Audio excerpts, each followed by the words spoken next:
Bonsoir à tous, de partout où vous êtes. J'espère que vous allez bien. Moi, de ma part, je vais très bien par la grâce de Dieu.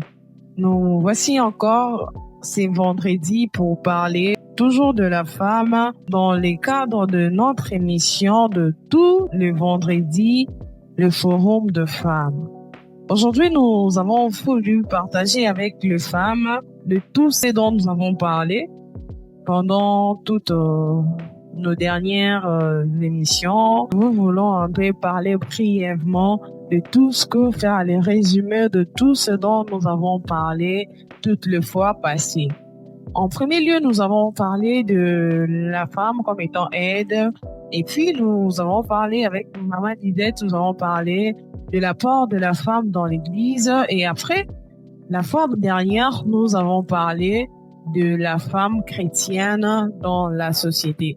Alors, sur ce, aujourd'hui, nous avons voulu vraiment toucher certains points dans le premier sujet de la femme comme étant aide, l'apport de la femme dans l'église et la femme chrétienne dans la société. Nous avons voulu résumer en quelques lignes, nous avons voulu tirer certains points auxquels nous n'avons pas parlé, nous n'avons pas touché certaines questions qui sont restées non répondues toutes les dernières fois. Et aujourd'hui, nous avons voulu en parler un peu brièvement. Nous allons commencer par la femme comme étant aide semblable à l'homme. La femme comme étant aide semblable à l'homme, la fois passée, quand nous avons parlé de ça, nous sommes plus basés dans les livres de Genèse, chapitre 2, le verset 18, si je ne me trompe pas, où la Bible dit qu'il n'est pas bon que l'homme soit seul et trouver une aide semblable à lui. Dans cette petite partie de la Bible, dans ces petits versets, nous avons tous lu avec vous que l'homme était seul, alors il avait besoin d'une compagnie. Alors Dieu trouva bon de créer une aide semblable à lui, qui était la femme. Avec la femme, l'homme a pu finir les autres tâches qu'il avait dans les jardins d'Éden. Et nous avons tous compris que la femme a été et sera toujours importante dans la vie de l'homme, parce que sans l'apport de la femme, l'homme ne peut pas accomplir certaines tâches, comme nous l'avons dit la fois passée. Et c'est là nous avons tous vu et compris que la femme était une aide semblable à l'homme. Dans le jardin d'Éden, c'était un exemple un peu plus concret que nous avions donné. C'était que Adam était en train de faire de remplir certaines tâches que Dieu lui avait confiées, mais qui n'avait pas fini tout en étant seul. Mais quand la femme était arrivée, ils ont pu finir cela ensemble avec la femme. Si nous prenons les jardins d'Éden, c'était déjà un mariage. Dans les mariages, actuellement, nous parlerons du mariage. Un homme célibataire aura toujours besoin d'une femme pour pouvoir l'aider pour pouvoir remplir certaines tâches. Nous vivons tous dans une société où nous remarquons que tout célibataire a besoin d'une femme. Pourquoi? Non seulement pour l'aider à remplir les tâches ménagères, mais pour pouvoir aussi l'aider à pouvoir faire des enfants et à fonder son foyer, en fait. Donc, l'homme sans la femme, il ne pourra pas fonder un foyer au complet. Même quand nous voyons dans des États ailleurs ou dans d'autres États où ils disent que l'homosexualité est normale, ils normalisent ça. Mais vous trouverez que dans ces genres de couples, ils n'ont pas la possibilité de donner naissance aux enfants. Pourquoi? Parce que il n'y a pas de femmes dans ces couples-là. Alors, c'est pourquoi nous voyons et nous constatons tous l'importance et l'apport de la femme comme étant aide semblable à l'homme. Et l'autre fois, nous avons parlé de l'apport de la femme dans l'église. Dans l'apport de la femme dans l'église, Maman Lisette nous a parlé vraiment de beaucoup de choses. Elle nous a expliqué beaucoup de choses que nous ne pouvons pas tout les citer en ces moments faute de temps, mais nous allons prendre certains points essentiels, nous allons tirer certains points pour pouvoir parler avec vous ce soir. Non, l'autre fois, maman disait, a dit que la femme, l'apport de la femme dans l'église n'est pas seulement nécessaire que la femme se tienne devant la chair, parce que nous sommes dans des églises différentes et puis dans certaines églises, les doctrines aussi sont différentes. Il y a certains qui croient que la femme peut se tenir devant tout le monde et prêcher. Il y a certains aussi qui se disent que la femme ne peut pas se tenir devant dans l'assemblée pour pouvoir prêcher, à moins que cela soit entre elles. C'est pourquoi nous nous sommes dit que dans des cas pareils, la femme est appelée à porter son apport de plusieurs manières. Elle peut l'apporter par des idées, parce que tout le monde possède des idées, certes. Donc, ta réflexion, tu peux avoir des idées pour apporter devant ton pasteur, soumettre au pasteur. Non, pasteur, vous voyez, moi je pense que avec ce que j'ai vu, avec ce que j'ai vécu, je me dis que les mamans doivent peut-être organiser une convention. Peut-être qu'à l'église, nous pouvons faire ceci, nous pouvons faire cela. Et puis, une fois que le pasteur approuve cette idée, c'est déjà un apport, c'est déjà un plus. Comme je me dis, nous avons pris dans la Bible l'exemple de Tabitha, Dorcas, celle qui faisait des dons, qui aidait aux apôtres, faisait des dons aux gens qui n'avaient pas. Elle faisait des coutures, elle donnait des habits à ceux qui n'en avaient pas. Elle faisait tout ce qu'elle pouvait faire, comme vous le savez. Mais c'était aussi une façon pour elle de pouvoir évangéliser. Actuellement, nous nous sommes dit, pour ceux qui en ont plus, comme Tabitha Dorcas, il serait mieux d'aider ceux qui n'en ont pas. Ce n'est pas important, ce n'est pas intéressant d'aller ou de former un groupe de personnes quand vous constatez qu'il y a une sœur dans l'église qui peut-être manque de tenue. Il y a une sœur dans l'église peut-être qui vient toujours avec une tenue qui n'est pas approprié pour l'église. Dans des églises où les sœurs ne mettent pas des pantalons. Vous trouvez une sœur venir à chaque fois en pantalon, mais au lieu de l'approcher, la demander pourquoi tu viens toujours comme ça, mais vous êtes dit, vous avez formé un clique de personnes où vous n'êtes là que pour critiquer la sœur. Donc, dans ces genres de cas, nous nous sommes dit avec maman Lisette que il est important, il serait mieux d'approcher la personne, demander, faire savoir c'est quoi les problèmes. Et si vous êtes en mesure de pouvoir aider, de pouvoir donner quelque chose pour que la sœur change, pour qu'elle se conforme au règlement de l'église, vous n'avez qu'à le faire, et quand vous le ferez d'une manière un peu discrète, que personne ne sache que vous avez fait ceci, vous avez fait cela, et cela aidera à ce que l'église avance. Parce que Maman nous a dit, quand vous faites ça, c'est déjà le fait de remplir certains commandements où la Bible dit tu aimeras ton prochain, parce que Dieu, on ne le voit jamais. Donc, quand tu commences déjà par donner par celui qui est à côté de toi, comment tu pourras pas donner à ce Dieu que tu ne vois pas au fait? C'était dans ces temps de l'idée que nous étions allés. Et la fois passée, nous avons parlé de la femme dans la société. Et sur ces points, nous avons encore beaucoup parlé, vraiment parlé. Maman Lisette nous a vraiment parlé. Et elle a vraiment touché aussi plusieurs points qui nous ont aidés. Moi, personnellement, j'ai tiré certaines leçons et que j'aimerais aussi mettre en pratique pour pouvoir apporter un plus dans la société, dans l'église, partout où je suis, et même à vous qui me suivez. Vous avons fait un plus aujourd'hui de ce que j'ai bénéficié la fois passée chez Maman Lisette. Elle nous a dit que la société, c'est avant tout, avant de parler de l'église, avant de parler du marché pour les mamans qui vendent, avant de parler de lieux de service, avant de parler de tout, d'abord, la première société, c'est sa propre famille. Dans sa propre famille, il y a déjà la société. En quelques mots, en quelques phrases, c'est un lieu où il y a ou un endroit où vous vivez avec plusieurs personnes. Les gens dans la famille, nous constatons qu'il y a Il y a, comme nous l'avons tous appris, il y a de la famille restreinte. Dans la famille restreinte, il y a papa, il y a maman. C'est composé de frères et sœurs. C'est déjà une société, la première société qu'a chaque homme, c'est sa famille. Donc, dans la famille, déjà, tu dois être exemplaire.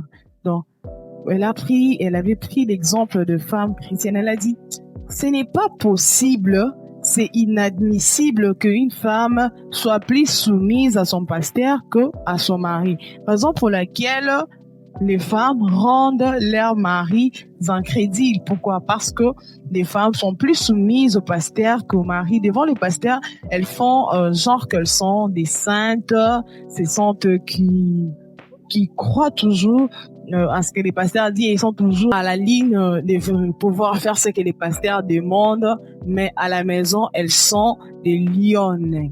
Quand le monsieur parle, quand les papas parlent, elle aussi, elle hausse les tons. Quand le monsieur lui demande de rendre un service, elle le fait si elle veut.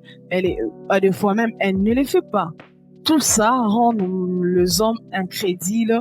Tout ça rend déjà à ce que les hommes ne puissent pas croire à ce que vous faites à l'église. Parce qu'ils se diront, si vous allez à l'église, vous allez à l'église, vous faites confiance au pasteur, vous respectez ce que le pasteur dit, mais c'est ici à la maison, vous ne faites rien.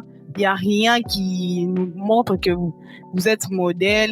C'est là déjà influence la foi de ces messieurs qui peut-être serait une âme que tu pourras gagner juste par ton comportement. C'est là encore que nous sommes dit avec maman Lisette, elle avait épinglé un point en passant, elle a dit, c'est aussi là que la femme doit être, c'est là qu'elle appelle la femme, surtout la femme au foyer, à la soumission. Elle a dit la femme mariée, elle avait parlé à la soumission. La soumission aussi est une manière, est une façon de pouvoir captiver, de pouvoir inviter votre mari qui est païen, de pouvoir s'assembler à vous. Dans la famille, je pense que c'est nécessairement c'est une société, mais où vous vivez dans une parcelle qui a plusieurs familles. Donc, quand tu commences déjà par influencer positivement dans ta famille, tu as la facilité d'influencer aussi ceux qui sont à l'extérieur. Ceux qui sont à l'extérieur se diront, si tu n'influences pas positivement dans ta famille et que tu veux juste influencer à l'extérieur, il y a certains qui se disent, nanda connaît mon coup tout en ça et l'autre, qu'on imposer biso collègue biso bonzambe. On a toujours vu avec certains enseignants qui nous ont enseigné aux humanités, qui étaient très rigoureux, mais vous suivrez dans l'idée de leur vie, vous verrez que, non, sa fille a été engrossée, sa fille a fait ceci, sa fille a fait cela. Et puis, on avait toujours l'habitude de dire que, donc, c'est pourquoi j'aimerais à ce que les femmes commencent d'abord à influencer positivement dans sa propre famille, parce que tu peux croire que ceux qui sont à l'extérieur n'étaient pas, mais ils vous suivent à la loupe. Ils vous suivent à la loupe. Et c'est pas là aussi, c'est sur ce point-là aussi que je me suis dit que je dois aussi influencer positivement dans ma famille. Moi, si j'ai été prêchée par maman Lisette et c'est en plus de chez elle, j'ai dit non, je dois aussi influencer positivement dans ma famille pour qu'on n'ait pas un jour que je ne serai pas là.